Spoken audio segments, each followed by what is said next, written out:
दुनिया के 3 तानाशाहों ने ऐसा लगता है जैसे करोड़ों लोगों को 10 करोड़ की आबादी ईरान की है, 1 करोड़ की आबादी इजराइल की है। उसके बाद पूरे मिडिल ईस्ट की आबादी देख लीजिए और अब दुनिया पर भी असर पड़ेगा। आप सोचिए, सबसे बड़ी खबर बता रहा हूं जो आपको बताना पड़ेगा, मानना पड़ेगा कि ईरान ने जो हमला किया था इजराइल पर और आज फिर से उसने लगातार हमले किए हैं। ईरान ने हमले की फ्रीक्वेंसी बढ़ा दी है। उसके जो 3 जो फोर्डो, इस्फाइन और नतांज, फोर्डो, इस्फा और नतांज जो 3 परमाणु ठिकाने थे, उस पर B-2 बॉम्बर से अमेरिका ने बमबारी की है। कहा जा रहा है कि इसके लिए पाकिस्तान ने रिफ्यूलिंग की है। पाकिस्तान एयरबेस से ये उड़ा है और पाकिस्तान ने फिर दोबारा उसमें तेल डाला है और अब पाकिस्तान ईरान को कह रहा है कि उस पर हमला गलत हुआ है। तो सच्चाई सामने आ गई। लेकिन सोचिए, अब ईरान को साफ साफ रास्ता मिल गया है। वो जो जल डमरू मद है उसको बंद करने जा रहा है, जिसका दुनिया पर असर पड़ेगा। और साथ ही इजराइल पर आज सुबह से युद्ध का ये 11वां दिन है। आज सुबह से वो बमबारी कर रहा है, मिसाइल दाग रहा है। लगभग 1 करोड़ की आबादी वाला इजराइल जो है, वहाँ के नागरिक जिन्होंने अब तक कभी ऐसे मिसाइल्स अटैक नहीं देखे थे, तो वो लाचार और बेबस हैं। सवाल है कि इस युद्ध का होगा क्या अंत होगा। युद्ध एक दिन रुक जाएगा, लेकिन सवाल है कि इसमें मारे कौन जाएंगे। सोचिए, एक तो सबसे बड़ा सनकी ये है बेंजामिन नेतन्याहू। इसको चीड़ है। दरअसल ये आदमी अपनी सत्ता बचाने के लिए, एक अमेरिकी पूर्व राष्ट्रपति बिल क्लिंटन ने कहा है कि बेंजामिन नेतन्याहू ने अपनी सत्ता बचाने के लिए दुनिया को युद्ध में धकेल दिया है। दरअसल इस पर, इसकी पत्नी पर और इसके बेटे पर भ्रष्टाचार का आरोप लग रहा था। उसके बाद इसने इस देश को ही युद्ध में धकेल दिया, क्योंकि इसे पता है कि जब तक युद्ध चलता रहेगा ये सत्ता में बना रहेगा। कहा जा रहा है कि फिलहाल ये ग्रीस में है और ग्रीस में बंकर में बैठकर ये सारे फैसले ले रहा है और युद्ध का मजा ले रहा है। दूसरा है ये शख्स जिसका नाम है डोनाल्ड ट्रंप। ये किसी सनकी से कम नहीं है। इसको गुमान है कि अमेरिका के पास B-2 बॉम्बर है, जो 20 ही विमान है। पहले 21 बने थे, एक दुर्घटनाग्रस्त हुआ। 20 बॉम्बर हैं जो कम से कम 21 लाख करोड़ के एक आते हैं, $2.1 मिलियन के हैं। सोचिए, 19 लाख करोड़ का एक विमान बना हुआ है। अमेरिका के पास ताकत है और वो ताकत जो है, इसको कहते हैं ना कि जब बंदर के हाथ में नारियल आ जाए तो वो कहीं भी फेंक सकता है। तो ट्रंप को अब उस तरह के शक्ति वाला देश अमेरिका मिल गया। ट्रंप कहता है America make great again. America पहले से F-35, B-2 तमाम उसके पास सामरिक हथियार है, जिसका ये शख्स अपने सनकपन दूर करने के लिए इस्तेमाल कर रहा है। खैर, आज अमेरिका में लोगों ने इसका विरोध किया है, लेकिन इसका खामियाजा दुनिया को भुगतना पड़ रहा है। तीसरा ये शख्स है असीम मुनीर, जो इस खतरनाक शख्स को, ट्रंप को कह रहा है कि इसको नोबेल पीस प्राइज दिया जाए, क्योंकि मुनीर को खुद पाकिस्तान में तख्ता पलट करना है, सत्ता में बैठना है, उसे राष्ट्रपति बनना है। ये वही मुनीर है जो भारत के साथ ऑपरेशन सिंदूर में शामिल था और ये ईरान के खिलाफ खड़ा है। अच्छा है, भारत के प्रधानमंत्री ने देर ही सही ईरान के प्रमुख से बातचीत तो की है। तो अब धीरे धीरे सारा मामला सामने आने लगा है, लेकिन ईरान का कुछ भी नहीं जाएगा। ईरान की आबादी 10 करोड़ है। वो लगातार इजराइल से परेशान था, लेकिन इस बार इजराइल नक्शे से खत्म हो जाएगा। 1 करोड़ की आबादी है इजराइलियों की। रूस कह रहा है कि वो तो शुक्र मनाओ कि कम से कम 20 लाख इजरायली जो है वो रूसी भाषा बोलते हैं, इसलिए मैं बैठा हूं। इसका मतलब है कि ईरान इस युद्ध को लंबा खींचेगा, यहां लंबी बमबारी होगी। ये स्क्रीनशॉट देखिए, ये वो B-2 बॉम्बर है जिसके दोनों तरफ 2 विमान उड़ रहे हैं, जो F-35 है। इसी विमान से कहा जा रहा है कि बमबारी हुई है, लेकिन ये साफ हो गया है कि इस बमबारी में जो न्यूक्लियर नुकसान होना था ईरान का, वो नहीं हुआ है। उसने हटा लिया था, क्योंकि कहीं से कोई न्यूक्लियर लीक नहीं है। लेकिन अमेरिका की कोशिश थी कि 5 साल 10 साल ये जो प्लांट है, ये जो लैब है, न्यूक्लियर लैब, इसको बनाने में 4 से 5 साल लगते हैं। तो फिर से ईरान खड़ा कर लेगा। ईरान ने कहा है कि न तो वो परमाणु बम बनाना रोकेगा और अब अमेरिका पर हमला करने की उसने तैयारी कर रखी है। मैं बार बार कह रहा हूं, पूरे मिडिल ईस्ट से अमेरिका का आप सफाया हो जाएगा। लगभग 23 देशों में अमेरिका के सैनिक अड्डे हैं, लगभग 51,000 उसके जवान वहां तैनात हैं और उन सब पर अमेरिका ने अब ईरान ने हमला करने की बात शुरू कर दी है।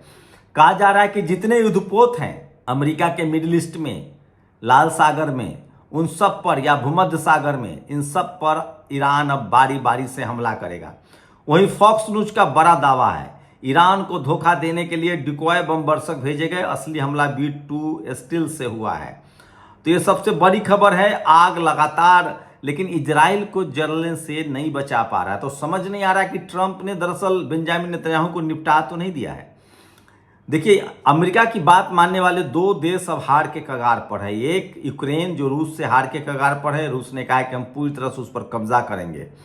दूसरा जो है वो इजराइल है, जो अमेरिका के दबाव में आकर उसने हमला तो कर दिया, लेकिन अब उसके साथ कोई नहीं खड़ा है। अमेरिका कह रहा है कि हमारा काम हो गया, मतलब युद्ध में अब इजराइल को लड़ना है, मतलब 1 करोड़ इजरायली इजराइल नक्शे से खत्म होगा, ये तो तय है। सबसे पहले इजराइल ने ईरान पर हमला किया, जिसके बाद ईरान ने इजराइल पर ऐसा पलटवार किया जिसकी इजराइल और अमेरिका दोनों ने आशंका नहीं जताई थी। तेल अवीव में विध्वंस ही दिखाई देने लगा है। इजराइल को दरअसल अंदाजा नहीं था कि इस तरह का नुकसान होगा। और ईरानी न्यूक्लियर साइट फोर्ड में हुए नुकसान की सैटेलाइट इमेज है, लेकिन कोई न्यूक्लियर लीक नहीं हुई है। ये मिसाइल देखिए, ईरान ने सुबह सुबह इजराइल पर ताबड़तोड़ हमले किए हैं। इजराइल की राजधानी की तस्वीरें आपको दिखा रहा हूं, स्क्रीनशॉट्स। अमेरिका की सनक में अब दुनिया उलझ चुकी है। ये सबसे ईरान ने इजराइल पर पहली बार दागी खैबर शैकेन बैलिस्टिक मिसाइल। ये बड़ी खबर है। IRGC ये वो मिसाइल है जिसकी मारक क्षमता 3000 किलोमीटर तक है। इसमें क्लस्टर्स बम होते हैं, मिसाइल के अंदर मिसाइल होते हैं। तो जो खैबर शैकेन बैलिस्टिक मिसाइल है, ये सबसे खतरनाक मिसाइल है और इसी वजह से 10,000 से ज़्यादा लोग इजराइल छोड़कर भागने के लिए मजबूर है। वहीं अमेरिका में विरोध प्रदर्शन शुरू हो चुका है। अब आपको अंदर की खबर बता रहा हूं। अमेरिका की ईरान पर हमले की में बड़ी खबर निकल कर आ रही है कि इजराइल अमेरिका के सभी जंगी जहाज पाकिस्तान की एयरबेस का इस्तेमाल करके ईरान आए थे। इससे पहले रूस ने भी ईरान को चेतावनी दी थी कि मध्य पूर्व के अन्य देशों की तरफ से भी ईरान की तरफ अमेरिका के फाइटर जेट उड़ते देखे गए हैं। अब इस बात की पूरी संभावना है कि ईरान न केवल हाइफा और तेल अवीव पर मिसाइल मारेगा, बल्कि वह मध्य पूर्व में जहां पर अमेरिका का बेस है उन सबको निशाना बनाने जा रहा है। पाकिस्तान अमेरिका की तरह ही विश्व शांति के लिए खतरा बन चुका है, जिसने अपने देश और एयर स्पेस के जरिए ईरान के खिलाफ अमेरिका की मदद की है। इसका मतलब है अब पाकिस्तान के भी घोड़े लगेंगे, मतलब उस पर ही हमला होगा। अमेरिका ने फिर से ईरान को उकसा दिया है। अब ईरान इजराइल पर और बुरी तरह से हमला कर रहा है। खबर है कि 10,000 से ज्यादा यहूदी इजराइल छोड़कर भाग रहे हैं। ईरान की IRGC ने बताया कि ट्रू प्रॉमिस 3 ऑपरेशन के 20वें हमले में पहली बार खैबर शैकेन मल्टी बारहेड बैलिस्टिक मिसाइल का इस्तेमाल किया गया है। इस हमले में 40 ठोस और तरल ईंधन वाली मिसाइलें दागी गई हैं। खैबर शैकेन ये वो मिसाइल है सबसे खतरनाक। खैबर शैकेन मिसाइल जो IRGC एरोस्पेस फोर्स ने बनाई है, आश्चर्यजनक तकनीकों का इस्तेमाल किया, जिसमें सटीकता, विनाशकारी और शक्ति का प्रभाव बढ़ा है। इस हमले में बेन गुरियन हवाई अड्डा, इजराइल का जैविक अनुसंधान केंद्र और वैकल्पिक कमांड सेंटर को निशाना बनाया गया है। इन मिसाइलों में ऐसा तकनीक थी जो अंतिम चरण में निशाना साध सकती थी और विस्फोटक वारहेड से लैस थी। हमले के बाद की सायरन बजे, जिसका दुश्मन घबरा गया। ईरान ने कहा है कि सेना की मुख्य ताकत का भी इस्तेमाल नहीं हुआ है। इसका मतलब है कि खैबर शैकेन मल्टी बैलिस्टिक मिसाइल से भी ज्यादा खतरनाक उसके पास विमान है।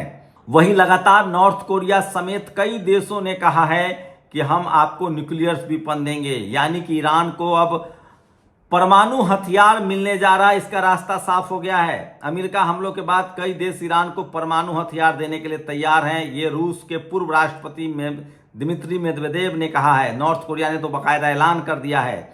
और कल सुबह पुतिन से मिलूंगा, ईरान के विदेश मंत्री का बयान है। अमेरिका को खुली धमकी, हमला ऐसा होगा जिससे पहले कभी नहीं हुआ। अमेरिका के सैनिक अड्डों को ठिकाना बनाया जा रहा है। ईरान ने आत्मरक्षा धारा के तहत अमेरिका पर हमला करने की धमकी दी है। अपने परमाणु अस्त्रों पर अमेरिका हमले को क्रूर और सैन्य आक्रमण बताते हुए ईरानी विदेश मंत्री अब्बास अराघची ने कहा है कि अब जवाबी कार्रवाई की संभावना है। ये सबसे बड़ी खबर है। और ईरान जा रहा है अमेरिका के युद्धपोतों पर हमला करने जा रहा है। व्यापक खुफिया निगरानी के बाद हमने अमेरिका आक्रमण में भाग लेने वाले विमानों के प्रक्षेपण स्थलों की पहचान की है। अमेरिकी सैन्य ठिकानों को दर्दनाक प्रतिक्रिया की उम्मीद करनी चाहिए। पाकिस्तान भी उसकी जद में आएगा क्योंकि रिफ्यूलिंग उसी ने की है, जो खबरें आ रही है। बेन गुरियन एयरपोर्ट को तबाह कर दिया है ईरान ने, ये सबसे बड़ी खबर बता रहा हूं। ईरान ने इजराइल के बेन गुरियन एयरपोर्ट को धमाके से उड़ा दिया है, पूरा एयरपोर्ट धुआं धुआं है।